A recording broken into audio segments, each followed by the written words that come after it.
Conor Benn versus Chris Van Heerden.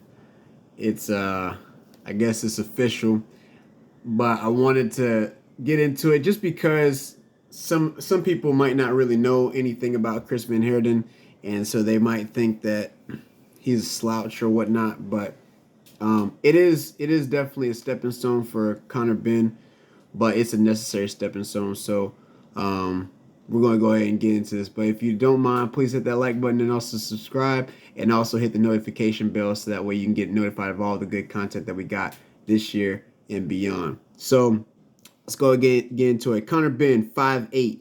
He's got a 68-inch arm reach, 25 years old, orthodox fighter coming out of London, England. He's got 20 wins, 13 of those wins coming by KO, and he's got 0 losses and 0 draws. Um, some of the notable fighters that he's faced so far, the only one that to me really stands out is just Sebastian Formella. Just because I felt like Formella was starting to catch some traction a little bit, but I mean, Conor Benn was able to do what he does. So yeah. Moving over to Chris Van Heerden, he is 5'9" and he has a 72-inch arm reach. So it's gonna be a little different for Conor Benn. Not really different, but it's gonna be a challenge he's going to overcome. However, most of the fighters that Conor Benn has faced have had a longer arm reach. So, but because of his quickness, he's going to be able to get in and get out. So, shouldn't be too big of a problem. Chris Van Heerden is 34 years old. He is a southpaw though, so that's another tricky test that he's got to deal with. He's coming out of South Africa. He's got 28 wins, 12 of those wins coming by KO, 2 losses, 1 draw, and 1 no contest. And that no contest came by way of Jerron Boots Ennis. And so there was an accidental cut that came from I believe it was from a clash of heads, and so they made it a no contest, and that was for the IBO welterweight championship. So that would have probably been the first title for John Boots Ennis, but it is what it is, at least in the welterweight division. Some notable opponents that Chris Van Heerden has faced is Errol Spence Jr. So Errol Spence Jr. he fought, but Errol Spence dropped him twice. And the ref had to stop it in the 8th round. He was like, yeah, that's enough. Like, Spence was dominating that dude. The only thing about it that was sort of funny about that fight is that Van Heerden was sort of mocking him and taunting him a whole lot. And Spence was like, bro, I'm the truth.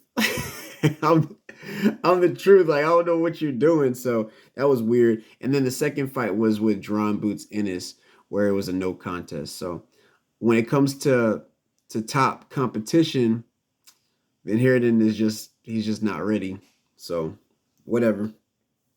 Now so to me, on the outskirts of just what's on the card and what's in the people's records, like in each fighter's records, speed, youth, agility is going to be in Conor Benn's favor.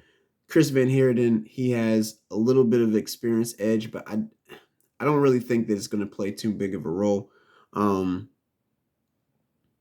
The thing that I do that Conor Benn has to pay attention to is the fact that Van Heerden is a southpaw and also he has a longer reach.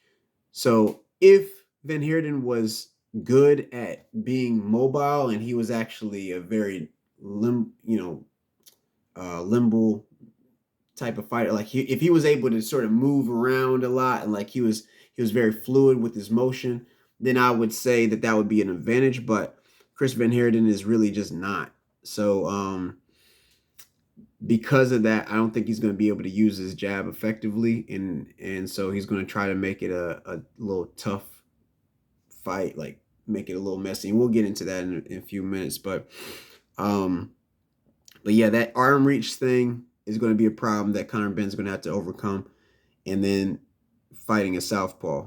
So, but I don't feel that Van Heerden is a real dangerous southpaw.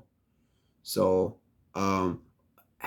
well, not to the head, but some of the shots could actually land in the body quite a bit. And I'm going to talk about that right now. So we're going to go ahead and get into what are some of the strengths and the weaknesses of each fighter. So with Conor Benn, he's definitely mobile. He's great on his feet.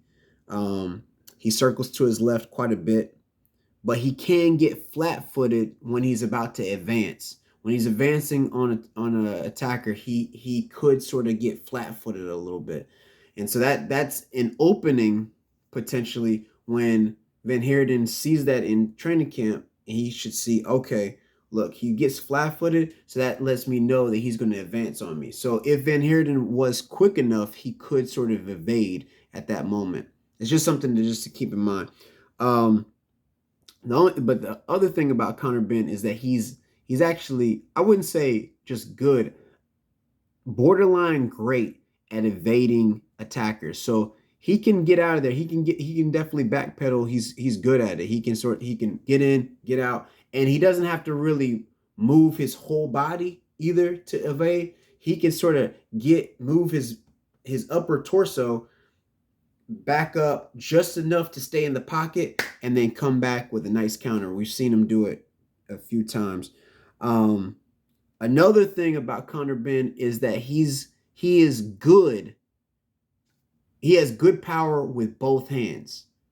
He doesn't have great power in both hands, but he has good power in both hands, and that's enough to keep people back, to be like, okay, that jab is coming. I mean, it could be a power jab, you know, or he can switch it over and he can get a hook in, and it can be a dangerous hook. So people gotta, Van Heerden needs to worry about that a little bit. Now, with Van Heerden, he doesn't mind getting in close. He doesn't mind making it dirty. He doesn't mind like ducking his head down and really starting to go into work and having a war. He doesn't mind that.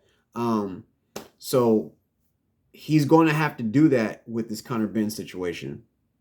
Even though he's got the height advantage, it's not that big of a height advantage, but he does have the reach advantage. So if he could just work on his speed and his agility, possibly he could start to just really let that jab go. And then when Conor Benn starts to advance, that could give him the opportunity to sort of drop down and then throw that left to the body. That's something that I want to talk about as well. His jab is mediocre at best. It's really not that good of a jab, to be honest. Like it really is not. Like Chris Van Heerden's jab, it's okay.